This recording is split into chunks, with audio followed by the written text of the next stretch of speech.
most notorious serial killers in history, and still to this day his identity has eluded investors. Here is the story of the infamous killer of the Whitechapel district, Jack the Ripper. Although the public became fascinated by these killings, they've also begun to grow impatient due to the lack of information regarding the identity of this relentless madman. However, it wasn't just the public eye who had grown impatient. Due to the lack of evidence to identify the madman, it frustrated the police to the point of the police commissioner and home secretary resigning.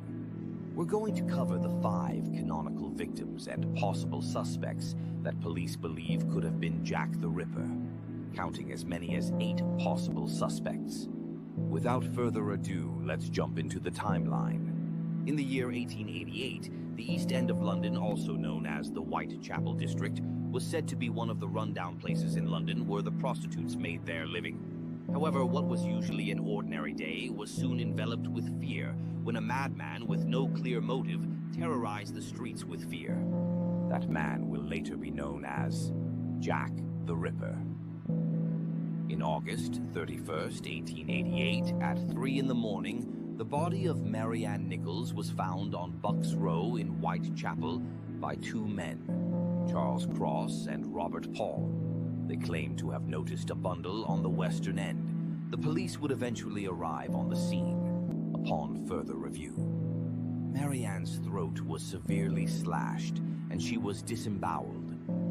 It was determined that she had been dead for half an hour, although I have no clue how they were able to determine a time of death back in that time. The police managed it just fine, keeping that in mind. The killer was still very close by, probably watching them.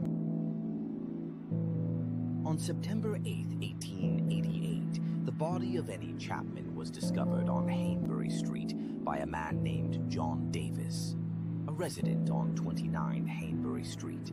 Her throat was also cut, and also things got a bit worse for the poor lady because the murderer took her womb. Dr. George Phillips, who had been on the case, had determined the killer had anatomical knowledge based on how the womb was removed from Annie Chapman, meaning the killer was possibly a doctor like himself. And to add insult to injury, Jack the Ripper wrote a letter to the police, taunting them and thanking them for the nickname, also revealing to the police that he loves his work and he wants to start again, ending the taunt with a laugh and asking how can he be caught? In other words, catch me if you can. Thank goodness there was no social media back then. Who knows how far this little game of cat and mouse would have gone? Soon after that, 3 days later, on September 30th, 1888, the body of Elizabeth Stride was discovered on Berner Street by a man named Louis Diemschutz. Only her throat was cut, which led police to believe Jack the Ripper was interrupted by Louis approaching, due to her not being as severely damaged as the last 2 victims. It was determined that she was dead for 30 minutes, and soon after that, 45 minutes later, another body was discovered during this investigation just west of Stride's body at Minor Square. A woman named Catherine Eddowes was found literally 45 minutes after Stride, which means Jack the Ripper not only had knowledge of the area, but was still on the loose, circling around the police swiftly and watching their every move.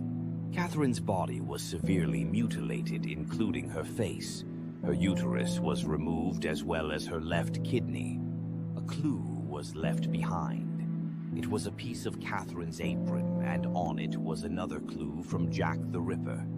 Now this is crucial because the apron was found in the middle of murders shortly after Catherine's murder, indicating Jack the Ripper managed to enter the area swarming with police. A postcard was later received by the police from someone claiming to be Jack the Ripper on October 1st. Apparently, the letter was received the morning after the double event. The details in the postcard described both murders from cover to cover, and also thanking the police once more for letting him continue his work.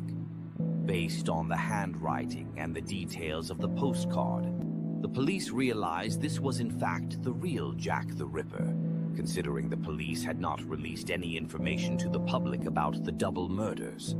I say real because he earned such a name for himself that people pretended to be him during this time. On October 13th, 1888, the police searched every house for a week but uncovered no evidence of Jack the Ripper. On October 16th, a man named George Lusk, who was the head of the Mile End Vigilant Committee, who assists the police, received a letter called From Hell.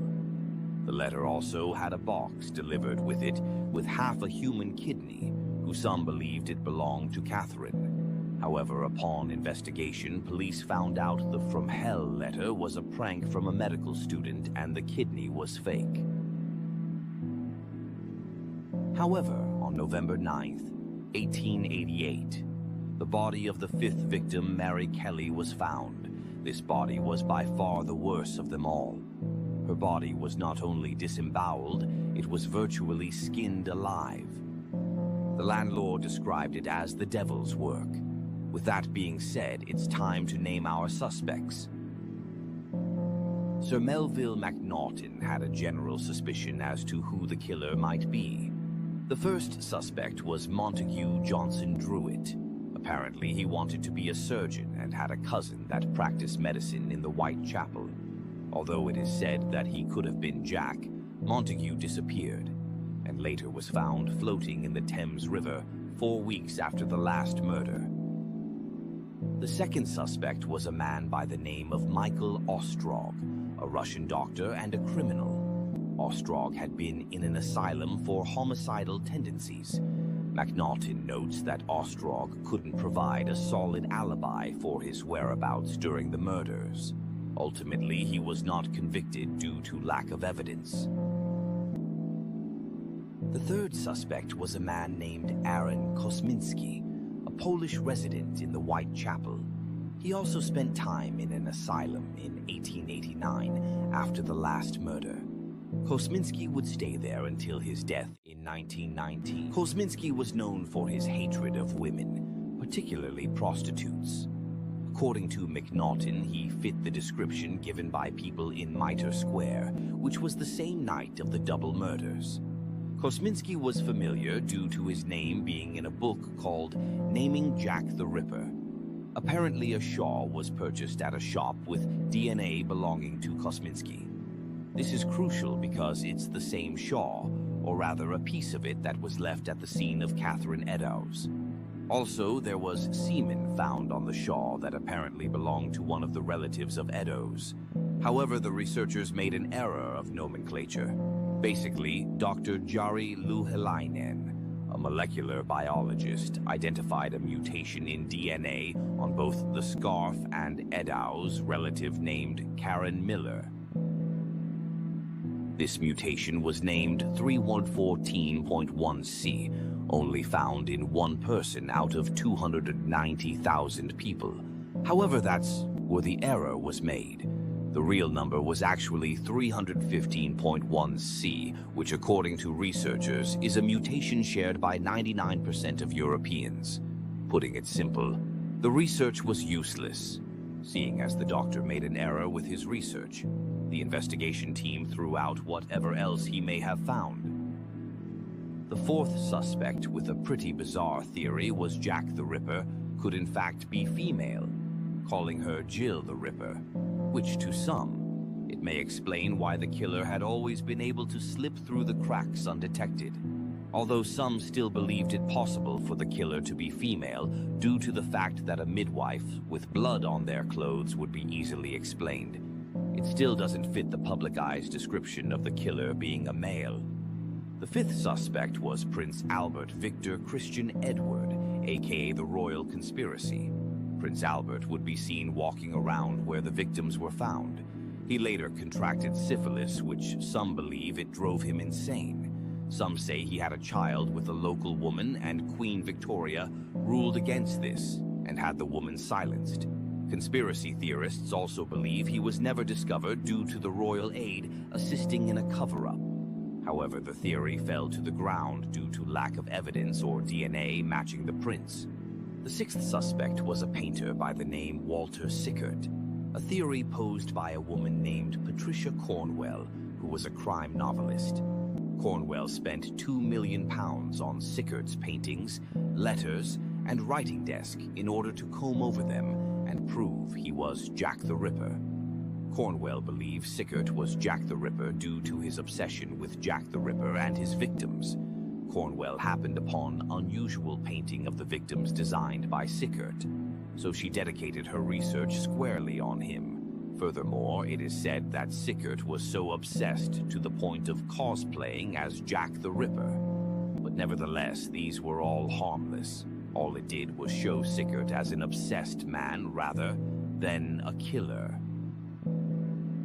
The seventh suspect is a man named Joseph Barnett. In this case, Barnett actually lived with the final victim, Mary Kelly. In fact, Barnett lived in 10 different locations in East London. A lot of conspiracy theorists believed he was the killer for this reason, which can easily explain how the killer was able to get around town so swiftly undetected. Barnett was also a fish porter and was said to be in love with Mary Kelly. According to sources, he referred to Kelly as his wife, even though they were just roommates. Furthermore, Barnett would work harder, so Kelly wouldn't spend her life as a prostitute. Some believe Barnett committed the first murders to scare Kelly off the street. Even though it worked for a time, Kelly resumed her life as a prostitute, in which case Barnett disagreed. One night, the two had a huge argument and, upon discover, Kelly was found dead. Barnett was questioned but set free even though Kelly was killed in her sleep and her clothes were still folded by her bed. Furthermore, Barnett also fits the description of Jack the Ripper. And finally, it is noted that the killing stopped after the death of Mary Kelly. The eighth and final suspect, and to some the most popular, is a man named James May Brick, an upper-class cotton merchant who lived in an estate called the Battle Crease House. The reason for this suspect being Jack the Ripper is due to a diary left under the floorboards of May Brick's estate. The diary is a confession of Jack the Ripper describing the murders in detail.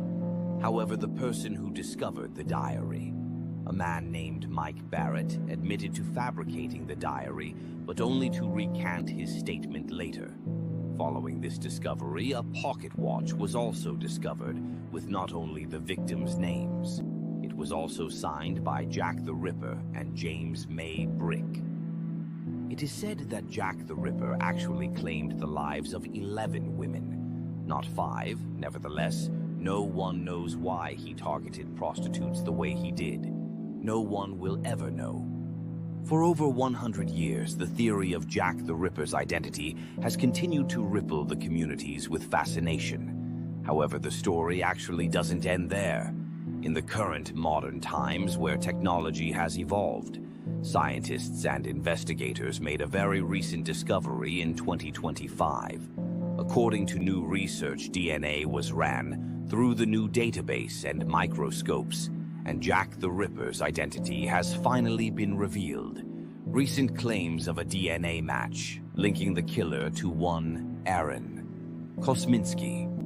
If this is in fact true, I wish I could only see the poor doctor's face and tell him he was right all along.